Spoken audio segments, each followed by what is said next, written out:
मंत्र, मुंशी प्रेमचंद। संध्या का समय था। डॉक्टर चड्ढा गोल्फ खेलने के लिए तैयार हो रहे थे। मोटर द्वार के सामने खड़ी थी कि दो कहार एक डोली लिए आते दिखाई दिए। डोली के पीछे एक बूढ़ा लाठी टेकता चला आता था। डोली ओषधालय के सामने आकर रुक गई। बूढ़े ने धीरे से आकर द्वार पर पड़ी हुई चिक से झांका। डॉक्टर साहब ने चिक के अंदर से कहा, कौन है? क्या चाहता है?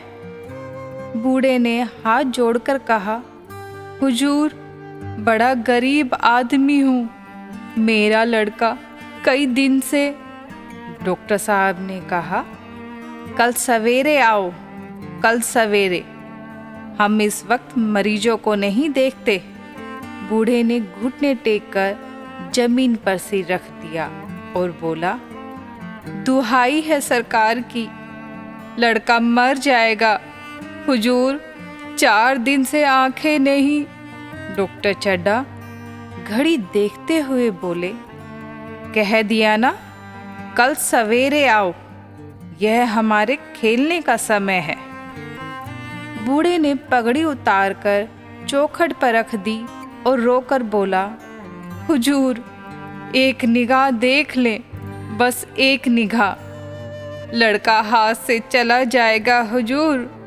7 लड़कों में यही एक बच रहा है हुजूर। हम दोनों आदमी रो रो कर मर जाएंगे सरकार। ऐसे उजड़ देहाती यहाँ प्राय रोज आया करते थे। कोई कितना ही कुछ कहे, पर वे अपनी ही रट लगाते जाएंगे, किसी की सुनेंगे नहीं। डॉक्टर साहब ने चिक उठाई और बाहर निकलकर मोटर की तरफ चले। बूढ़ा यह कहता हुआ उनके पीछे दौड़ा, सरकार, बड़ा धर्म होगा। हुजूर, दया कीजिए, बड़ा दीन दुखी हूँ सरकार। संसार में कोई और नहीं है बाबूजी। मगर डॉक्टर साहब ने उसकी ओर मुंह फेर कर देखा तक नहीं। मोटर पर बैठ गए और बोले, कल सवेरे आना, कल देखेंगे। मोटर चली गई। बूढ़ा कई मिनट तक मूर्ति की भांति निश्चल खड़ा रहा। संसार में ऐसे मनुष्य भी होते हैं जो अपने आमोद प्रमोद के आगे किसी की जान की भी परवाह नहीं करते। शायद इसका उसे अब भी विश्वास न आता था। सभ्य संसार इतना निर्मम, इतना कठोर है, इसका ऐसा मर्म भेदी अनुभव अब तक न हुआ था। वह उन पुराने जमाने की जीवों में था जो लगी हुई आग को बुझाने, मुर्दे को कंधा देने, किसी के छप्पर को उठाने और किसी कलह को शांत करने के लिए सदैव तैयार रहते थे। जब तक बूढ़े को मोटर दिखाई दी, वह खड़ा टकटकी लगाए उस ओर ताकता रहा। शायद उसे अब भी डॉक्टर साहब के लौट आने की आशा थी। फिर उसने कहारों से डोली उठाने को कहा। डोली जिधर से आई थी उधर ही चली गई। चारों ओर से निराश होकर वह डॉक्टर चड्ढा के पास आया था। इनकी बड़ी तारीफ सुनी थी। यहाँ से निराश होकर फिर वह किसी दूसरे डॉक्टर के पास नहीं गया। सोच लिया किस्मत में लिखा ही नहीं था। उसी रात उसका हंसता खेलता 7 साल का बालक अपनी बाल लीला समाप्त करके इस संसार से चला गया। बूढ़े माँ बाप के जीवन का यही एक आधार था। इसी का मुंह देखकर जीते थे। इस दीपक के बुझते ही जीवन की अंधेरी रात भाए भाए करने लगी। कई साल बीत गए।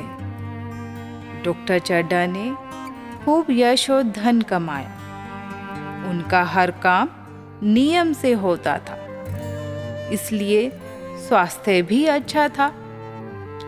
50 वर्ष की उम्र में भी उनकी चुस्ती और फुर्ती जवानों को भी पीछे छोड़ दी थी। उनके केवल 2 ही बच्चे थे, एक बेटा और एक बेटी।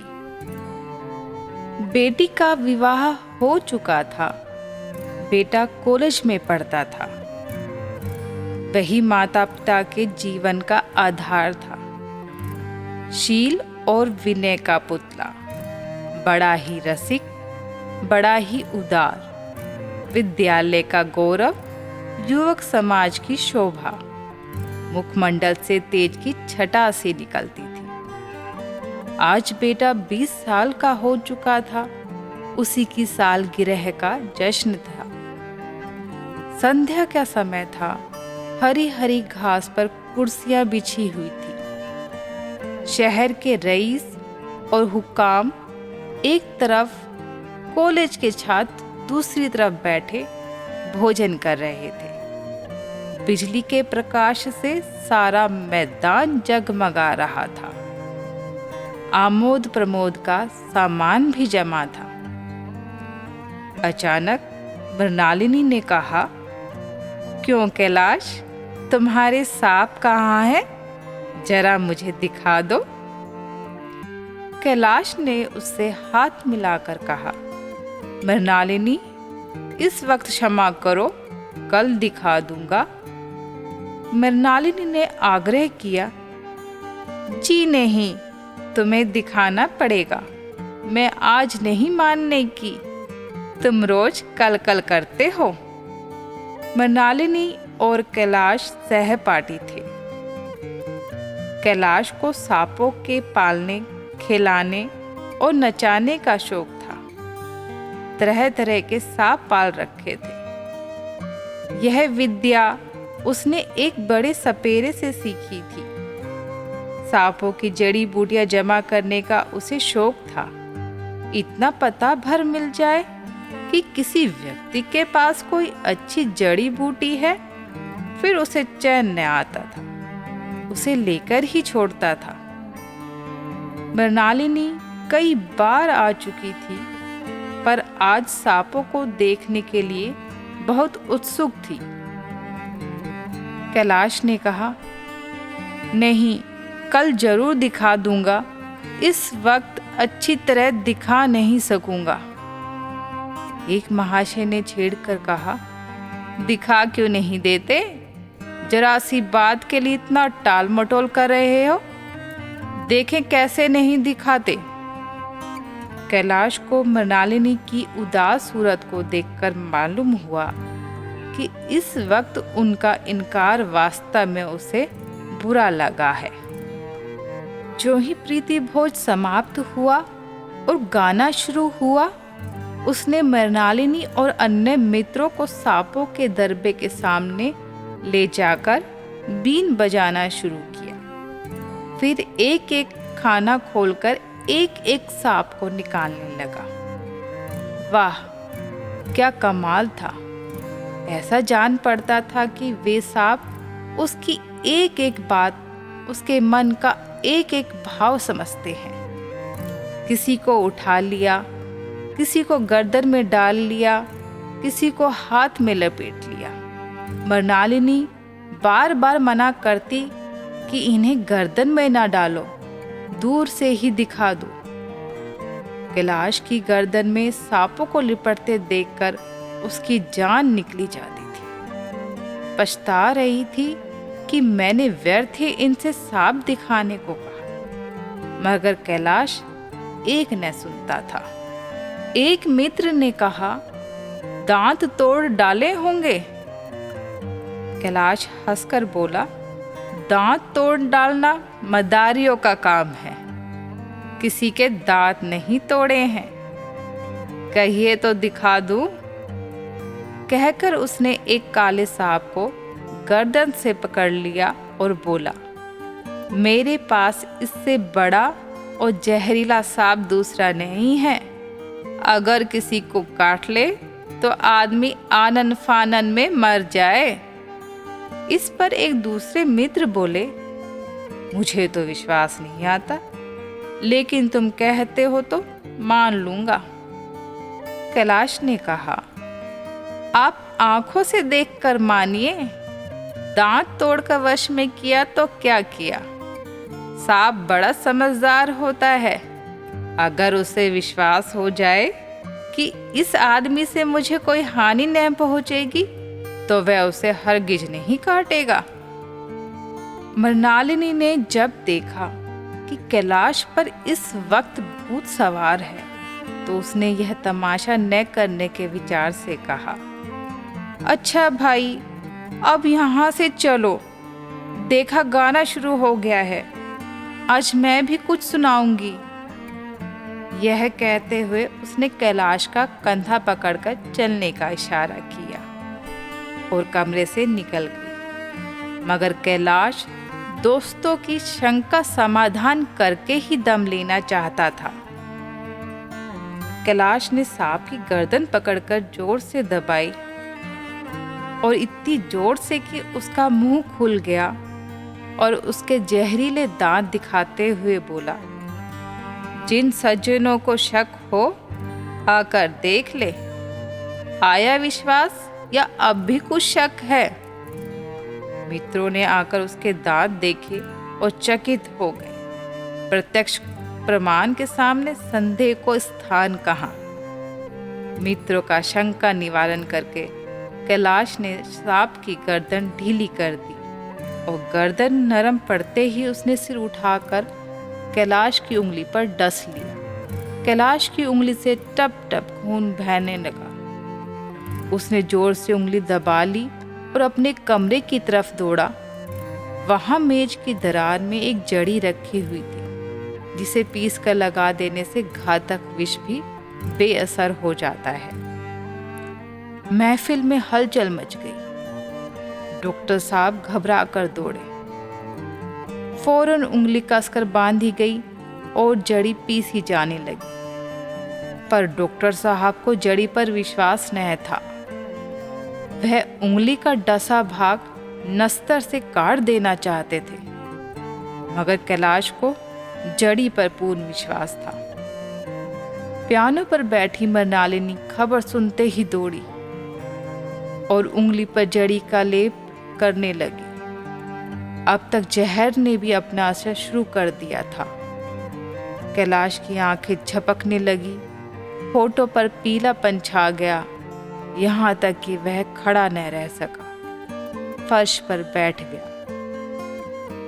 आधे घंटे तक यही हाल रहा। कैलाश की दशा प्रति क्षण बिगड़ती जाती थी, यहाँ तक कि उसकी आंखें पथरा गई, हाथ पांव ठंडे पड़ गए, मुख की कांति मलिन पड़ गई, नाड़ी का भी कहीं पता नहीं। मौत के सारे लक्षण दिखाई देने लगे। घर में कोहराम मच गया। मृणालिनी एक और सिर पीटने लगी तो माँ अलग पछाड़े खाने लगी। डॉक्टर चड्डा को भी मित्रों ने पकड़ न लिया होता तो वह नस्तर को अपनी गर्दन पर मार लेते। एक महाशय बोले, कोई मंत्र झाड़ने वाला मिले तो संभव है, अब भी जान बच जाए। डॉक्टर चड्डा बोले, मेरी अकल पे पत्थर पड़ गया था कि इसकी बातों में आ गया। नश्तर लगा देता तो यह नौबत ही क्यों आती। बार बार समझाता रहा कि बेटा सांप न पालो, मगर कौन सुनता है। किसी झाड़ फूक करने वाले को ही बुलाइए, मेरा सब कुछ ले ले, मैं अपनी सारी जायदाद उसके पैरों पे रख दूंगा। ईश्वर के लिए किसी को बुलवाइए। एक महाशय किसी झाड़ने वाले को बुला भी लाए, मगर कैलाश की सूरत देखकर उसे मंत्र चलाने की हिम्मत न पड़ी। बोला, अब क्या हो सकता है सरकार, जो कुछ होना था हो चुका।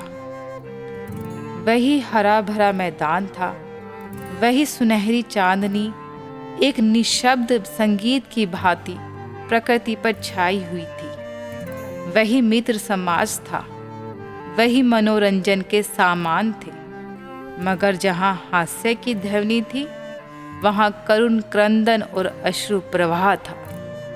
शहर से कई मील दूर एक छोटे से घर में एक बूढ़ा और बुढ़िया अंगीठी के सामने जाड़े की रात काट रहे थे। घर में न चारपाई थी न बिछोना। एक किनारे थोड़ी सी पुआल पड़ी हुई थी। इसी कोठरी में एक चूल्हा था। बुढ़िया दिन भर उपले और सूखी लकड़ियां बटोरती थी। बूढ़ा रस्सी बटकर बाजार में बेच आता था। यही उनकी जीविका थी। उन्हें न किसी ने रोते देखा न हंसते। उनका सारा समय जीवित रहने में कट जाता था। इतने में एक आदमी ने द्वार पर आकर दस्तक दी। भगत, भगत, क्या सो गए? जरा किवाड़ तो खोलो। भगत ने जैसे ही किवाड़ खोले, आदमी ने कहा, कुछ सुना तुमने? डॉक्टर चड्डा के लड़के को सांप ने डस लिया है। भगत ने चौंक कर कहा, चड्डा बाबू के लड़के को? वही डॉक्टर चड्डा है ना, जो छावनी में बंगले में रहते हैं? आदमी ने कहा, हाँ हाँ वही। शहर में हल्ला मचा हुआ है, देखने जाओगे? जाते हो तो जाओ भाई। बूढ़े ने कठोर भाव से कहा, डॉक्टर चड्डा को खूब जानता हूँ भैया। अपने बेटे पन्ना को उन्हीं के पास ले गया था। खेलने जा रहे थे, सीधे मुंह से बात तक नहीं की। भगवान सब देखता है। अब जान पड़ेगा कि बेटे का गम कैसा होता है। भगवान बड़ा कारसाज है। उस वक्त मेरी आंखों से आंसू निकल पड़े थे, पर उन्हें तनिक भी दया न आई थी। मैं तो उनके दरवाजे पर होता तब भी नहीं जाता। आदमी ने कहा, तो न जाओ। हमने तो जो सुना था सो कह दिया। अब तुम्हारी मर्जी। आदमी चला गया। भगत ने किवाड़ बंद कर लिए और चिलम पर तंबाकू रखकर पीने लगा। बुढ़िया ने कहा, इतनी रात गए, जाड़े पाले में कौन जाएगा? भगत ने कहा, अरे दोपहर भी होती तो भी मैं नहीं जाता। सवारी दरवाजे पर लेने आती तो भी नहीं जाता। भूला नहीं हूँ पन्ना की सूरत को, आंखों में फिर रही है। इस निर्दयी ने उसे एक नजर देखा तक नहीं था। दुनिया बुरा कहेगी तो कहे, कोई परवाह नहीं। छोटे आदमियों में तो सब ऐब है, बड़ों में कोई ऐब नहीं होता, देवता होते हैं। भगत के लिए यह जीवन में पहला अवसर था कि ऐसा समाचार पाकर वह बैठा रह गया हो। 80 वर्ष के जीवन में ऐसा कभी न हुआ था कि सांप की खबर पाकर वह दौड़ा न गया हो। माघ पूस की अंधेरी रात, चैत बैसाख की धूप और लू, सावन भादों की चढ़ी हुई नदी और नाले, किसी की उसने कभी परवाह न की। वह तुरंत घर से निकल पड़ता था। निस्वार्थ, निष्काम, लेन देन का विचार कभी दिल में आया ही नहीं। यह एक पुण्य कार्य था। सैकड़ों निराशों को उसके मंत्रों ने जीवन दान दे दिया था, पर आज वह घर से कदम नहीं निकाल सका था। यह खबर उसके हृदय पर बोझे की भांति रखी हुई थी। उसे मालूम हो रहा था उसकी कोई चीज खो गई है, जैसे सारे कपड़े गीले हो गए हैं या पैरों में कीचड़ लगा हुआ है, जैसे कोई उसके मन में बैठा हुआ है, उसे घर से निकालने के लिए कुरेद रहा है। बुढ़िया बातें करते करते थोड़ी देर में ही सो गई। भगत सोने की कोशिश करने लगा, पर आंखों में नींद कहाँ। वह चुपके से उठा और किवाड़ खोले। किवाड़ की आवाज से बुढ़िया जाग गई और पूछा, कहाँ जाते हो? कहीं नहीं, देखता था कि कितनी रात है। अभी बहुत रात है, सो जाओ। नींद नींद नहीं आती। नींद काहे आवेगी? मन तो चड्डा के घर पर लगा हुआ है।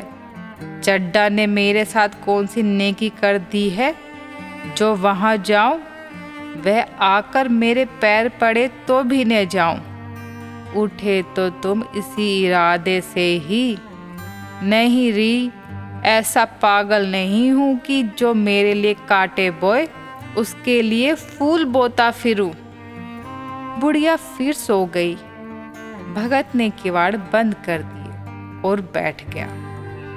थोड़ी देर बाद उसने फिर किवाड़ खोले, इतने धीरे से कि बुढ़िया को खबर भी न हुई, और बाहर निकल गया। उसी समय चौकीदार गश्त लगा रहा था और बोला, कैसे उठे भगत?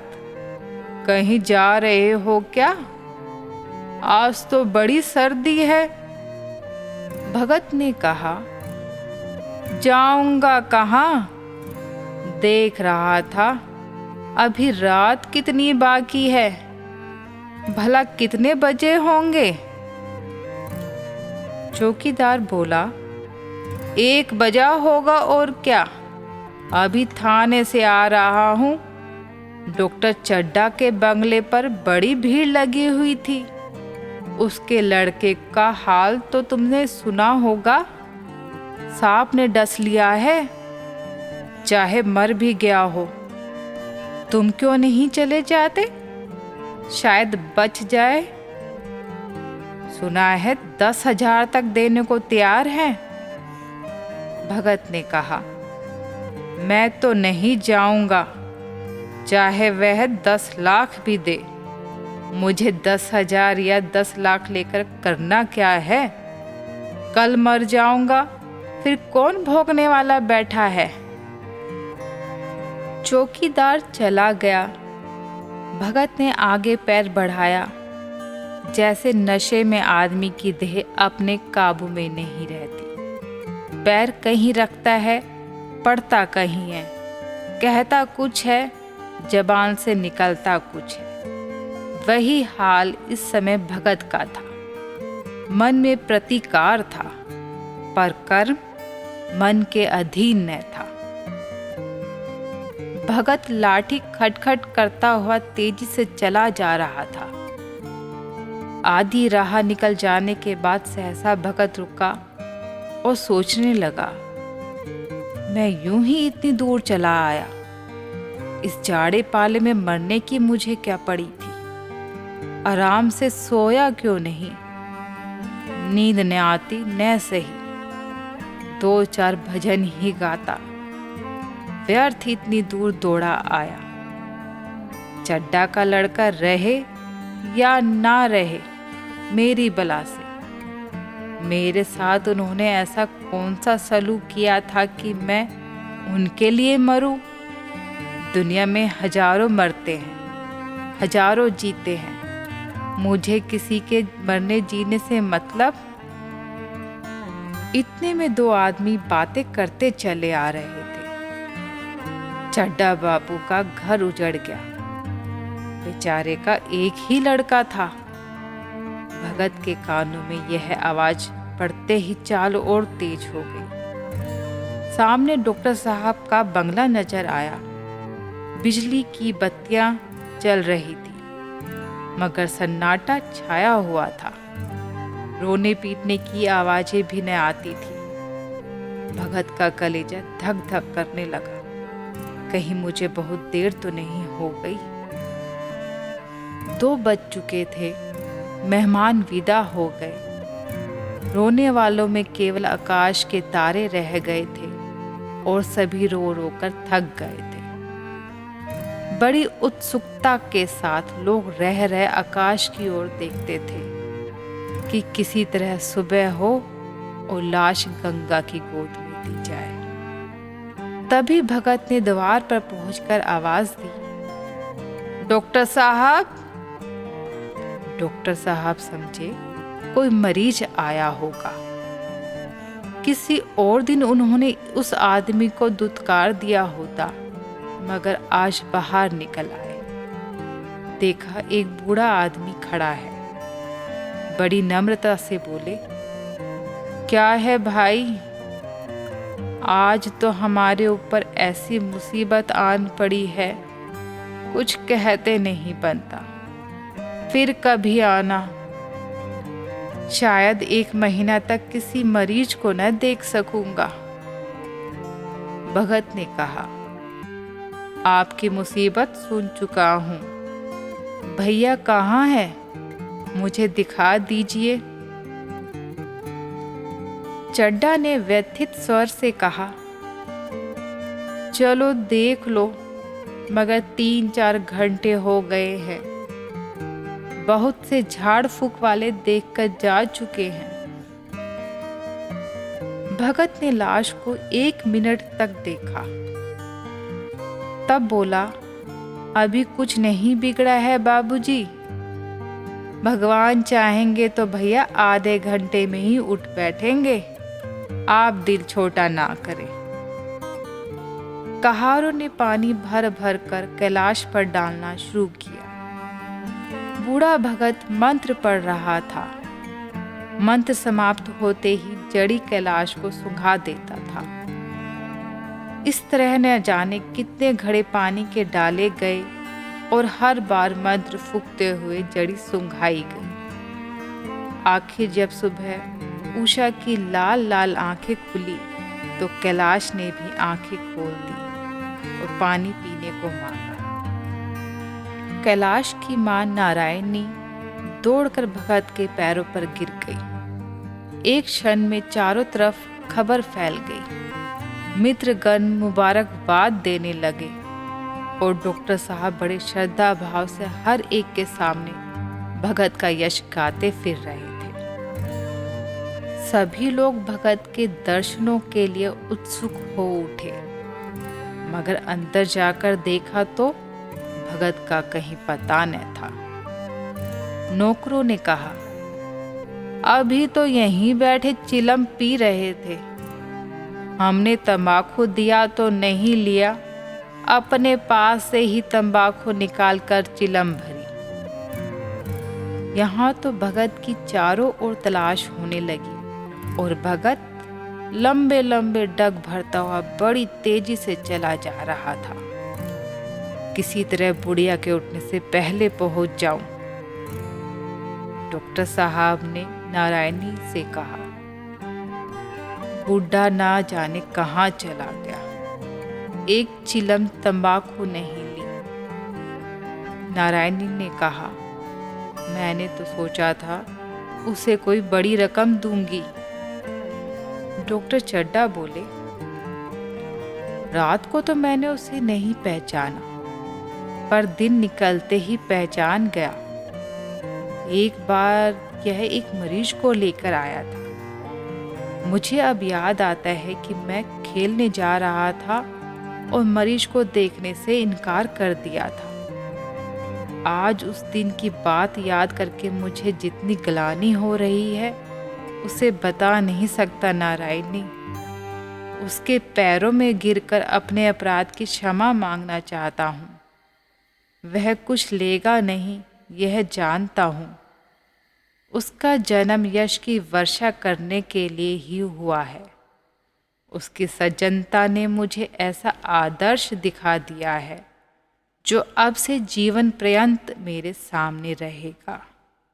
आपको मुंशी प्रेमचंद की कहानी कैसी लगी कमेंट्स करके बताएं। साथ ही चैनल को लाइक और सब्सक्राइब करें।